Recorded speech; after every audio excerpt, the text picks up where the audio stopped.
and welcome back to my channel. If you're new here, hi, my name is Melleny. If you'd like to get to know me a little better, all my social media links are always linked down below in the description bar. Be sure to check that out if you're interested in following me. I am kind of posting every day on my stories now that South Africa is in lockdown, so you can definitely check what I'm currently reading, what I'm up to, how many cups of coffee I drink in a day if you're following me on Instagram, and you'll see a ton of Bonnie because we have been spending some quality time together.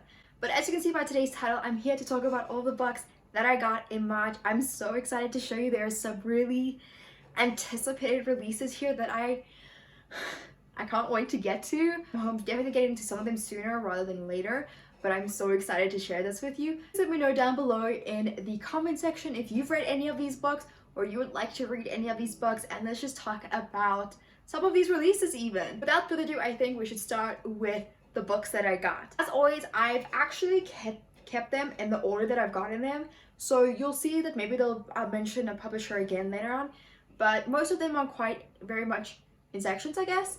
But I think without further ado, let's go ahead and jump in. The first book that I have here I got from Jonathan Bull Publishers, and that is American Dirt by Janine Cummins. So I just want to say something.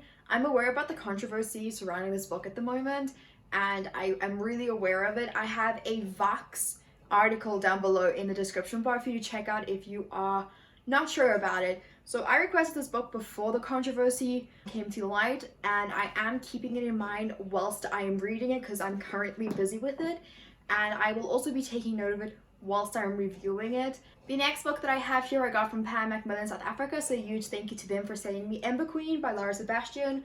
I really loved Ash Princess, so I can't wait to continue with the series. They sent me the third one. My friend Abby from Abby the Bibliophile, who I'll also have linked down below for you to check out. Incredible human being. Honestly, amazing.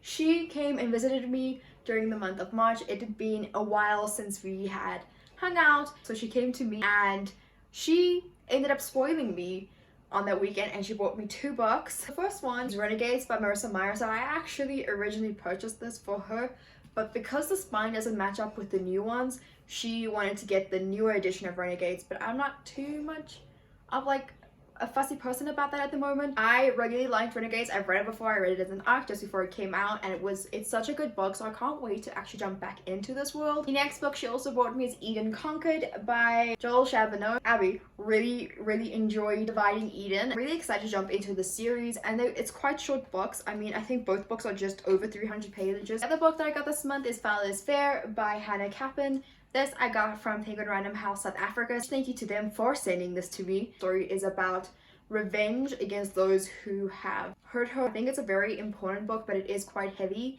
so just be careful when going into it. I haven't read it myself yet, but I've heard incredible things about it. The next book that I have to show you is one that I'm so very excited for. It's one of my most anticipated releases, and honestly, if there was one of these authors' books that I was going to read this year, it was going to be this one, and that is Chain of Gold, the first book in the Last Hour series by Cassandra Clare. This book is a behemoth of a book, but like the writing is huge, so I feel less intimidated by it, but I'm so excited for this. A lot of people are saying they loved it, and I personally can't wait. I really enjoyed the Infernal Devices, but ended up not really liking the Mortal Instruments at all, but I'm really excited to follow this series, this new series. This follows the grandchildren, I believe, of Tessa and others. I'm not entirely sure where in the line they fall, but I'm excited to get to it. The next couple of books are books that I received from Jonathan Bull Publishers, so a big thank you to them for actually spoiling me this month.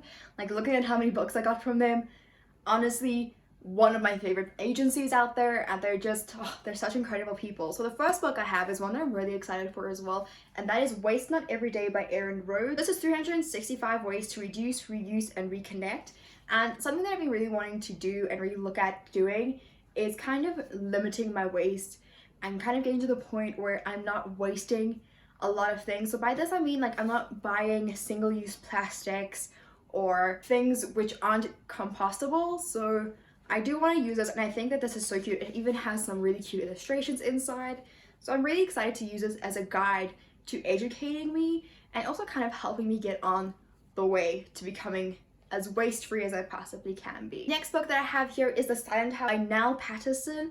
This is a thriller, which when I read the synopsis for this, I was like, This is going to be so interesting. A lot can go wrong with this though, I won't lie. We follow the Hunter family who are deaf, and they wake up one morning to find their daughter dead. This thriller focuses on discovering whether or not there was an intruder or if it was actually someone closer to home who murdered their daughter. I think this is going to be a very interesting one. Another book that I also got from Jonathan Bull Publishers is Cloudburst by Wilbur Smith and by Chris Wakeling.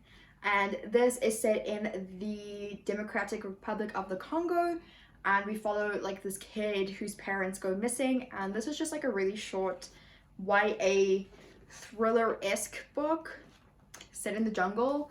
So I also wanted to read this just because I think it sounded interesting, and it's the start of a new series and I've never read anything by Wilbur, so I thought this would be the perfect opportunity, and we share the same surname. The next book that I have here is Wolflight by Yaba Bado, and this follows 3 girls who were born on the same day during a certain event in the world, and they all have powers, and it's basically about sisterhood and a whole bunch of things, and I'm really excited for it. This cover is so gorgeous. The next book that I have is Girls with Sharp Sticks by Suzanne Young. Suzanne Young is quite well known for her The Program series. This follows a group of young girls who are at this institution where they are taught how to be perfect young ladies. They just go a little bit less the way the educators want to go, and this is a thriller. Also, can we appreciate a good floppy book? The next book that I got from them is Tuesday Mooney Wore Black by Kate Raculia, and basically this follows our main character Tuesday and I think 2 or 3 other characters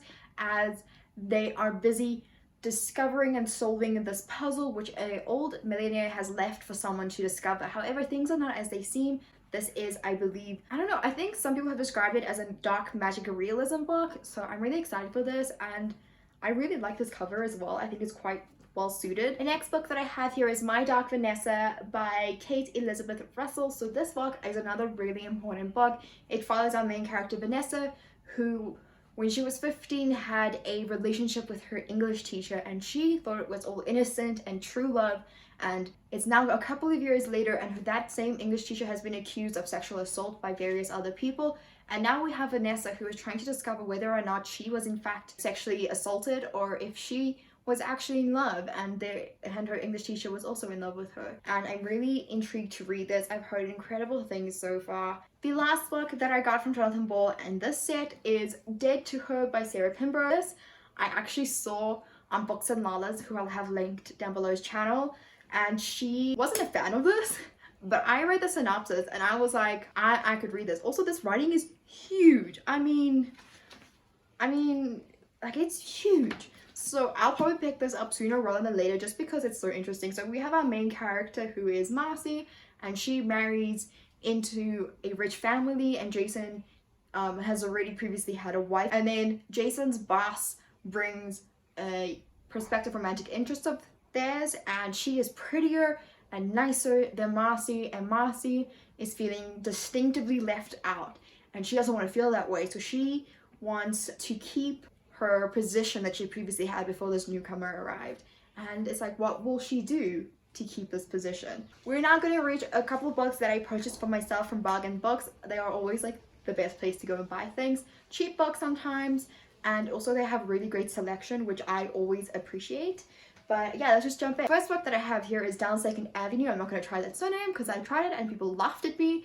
But this is for my English class. It's a biography, and I actually have to read this pretty soon because I have an essay to write about it. I then picked up The Dark Blade by Steve Feasy. I actually have the arc of it, but I figured this beautiful, like, finished copy deserves to be on my shelf whether or not I actually enjoyed the book. So this is a fantasy series. I think it's a YA fantasy series. I then finally bought Lady Smoke by Laura Sebastian to suit the Ember Queen that I mentioned earlier in the video. Now I can actually binge the series because I've only ever read Ash Princess, so my entire love for this series is based on book 1. I then picked up Soul Kill Girls by Claire Legrand. I really wanted to pick this up because this was one of the most talked YA thrillers of last year, and I heard amazing things about this. I was like, I'm gonna pick it up. I am gonna pick it up and just read it. I really hope it delivers, especially because I feel like 2019 was Claire Legrand's year of publishing. I feel like she published so many books last year. I then picked up one of my most anticipated reads for the year, and that is Sisters Grimm by Minna van Praag.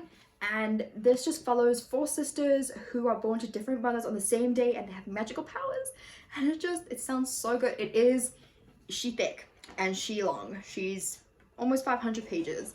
But I've heard really great things. This book is gorgeous. I'm loving this.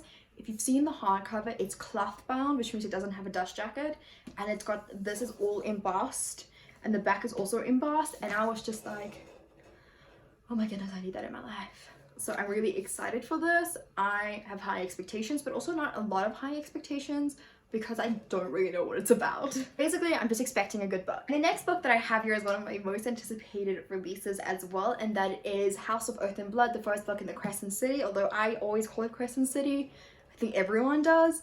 It's a flaw. Honestly, it's a flaw of how they've marketed this, but this is obviously by Sarah J Maas.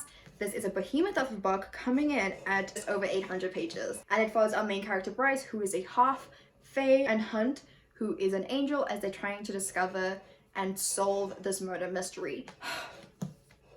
Listen, Abby from Abby the Bibliophile has read this and she's raved, and she kept sending me messages and she was like, you don't understand what's happening, but it's intense. And I was just like, FOMO, man, FOMO. Now I don't have FOMO, but keep your eye out because there might be an announcement about this pretty soon. If you haven't read it, definitely keep your eye out. And even if you want to reread it, keep your eye out. And the last book that I purchased for myself is Fire and Blood by George R.R. Martin, and this was so inexpensive. It was 100 Rand because I think it came out like 2 years ago or something. Couldn't pass it up. This follows the history of the Targaryen kings all the way from Aegon the Conqueror, which is the first one, to Aegon the Third, which I think is Daenerys' father, I believe. Danny's dad. But I mean, and this whole thing is just illustrated. I mean, look at those end papers. Like, it's just illustrated throughout. So I think I might just follow like 1 or 2 stories over the next couple of months, because I think you can not choose, like that's like a bad way of saying it, but I mean, like you could go and say, oh, I want to read about this, and then you can just read that because they're individual short stories, so they obviously follow each other. But I'm really excited. This book is huge though. This book, for interest's sake, comes up to 706 pages, and at the back we have the lineages and family tree, so we actually can see the Targaryen succession dated by years after Aegon's conquest. It's just really interesting, so I really want to read more about the Targaryen history, and I think that HBO is actually gonna do something with this. Last 3 books are books that I kind of got just before essay lockdown, and these are also from Jonathan Bull Publishers, so thank you to them. These are unsolicited, but I'm intrigued by them. So the first book we have is Hunting Evil by Chris Carter. This is part of the Robert Hunter series, and this follows Robert Hunter and his old friend who now turns into a nemesis, Lucien Folter. And Lucien Folter is like one of the best serial killers and the most difficult serial killers the FBI has never been able to catch before. And now they caught him. 3.5 years after being locked in solitary confinement, he has escaped. Hunter has to now go and find him. However, it's like a game of cat and mouse where Lucien also wants to get revenge on Hunter for something that happened. I think it's going to be an interesting read. Then the next book I have here is The Dirty Dozen by Lydia LaPlante. This is a James Tennyson thriller for those who are interested in the series. She's kind of joined the Met's flying squad, but the men on the squad think that this isn't a place for a woman, and so she has to solve a crime whilst trying to prove that she deserves to be on the flying squad team. And the last book that I have on my haul for you today is Inside Out by Demi Moore. Demi Moore isn't actually an actress of my time in the sense that she isn't quite prominent anymore in movies and stuff. However, I did watch Charlie's Angels Full Throttle, which she featured, and then also I watched G.I. Jane, and I loved her in that. So this is kind of her overcoming like various obstacles and becoming the actress, director, producer, and activist that she is today. I have received so many good books this month, and I can't wait to jump straight on into all of them when I get the chance to. Thank you so very much for watching today's video. As I mentioned early on, let me know if you've read any of these titles or you're anticipating any of these titles, and let's just have a conversation about those things. And without further ado, I will see you in the next video.